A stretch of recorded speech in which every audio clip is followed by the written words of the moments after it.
dargaggeessa jaartii namaa waliin qabame. Dubaayitti dargaggeessi lammii Baangilaadesh Said Rahman jedhamu haadha warraa ispoonsarii isaa waliin hariiroo seeraan alaa qabaachuun Dubaay keessatti to'annoo seeraa jala oole. Akka gabaasni mul'isutti Said Rahman bara 2023 irraa eegalee mana ispoonsarii isaa Dubaay keessatti kunuunsa manaa ta'ee hojjechaa ture. Maatii ispoonsarichaa waliin hariiroo gaarii qabaachuu isaatiin mindaan isaa olaanaa ta'uu isaa himama.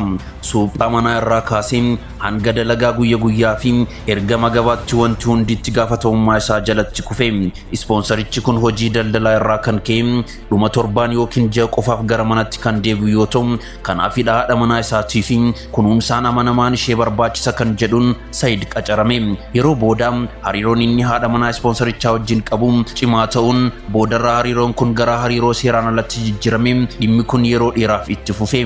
Boodarraa amala haadha warraa isaa shakkee ispoonsarichi kun dhoksaan kutaa ciisichaa keessa kaameraa kaa'ee shakkii isaa mirkaneeffate. Kutaa tokko keessatti isaan haala garmalee walitti miira keessa ol seensanii ciisaa jiranitti siree gubbaatti qabe. Yeroo ammaa lamaan isaaniitu to'annaa poolisii jala kan jiran yoo ta'u, dhimmichi kun yeroo dhiyootti mana murtii Dubaayitti dhiyaate murtiin hamaan ni kennama. Warri bakkoota akkanaa jirtanii fi waan akkanaa godhaa jirtan irraa of eegaa. Akka yaada keessanitti wanti akkanaa yeroo uumamu eenyutu balleessaa qaba jettu? Waan argitanii fi dhageettan irraa nuuf qoodaa. Kun mana gurbaa qaxaleeti. Miseensa ta'uu hin dagatinaa.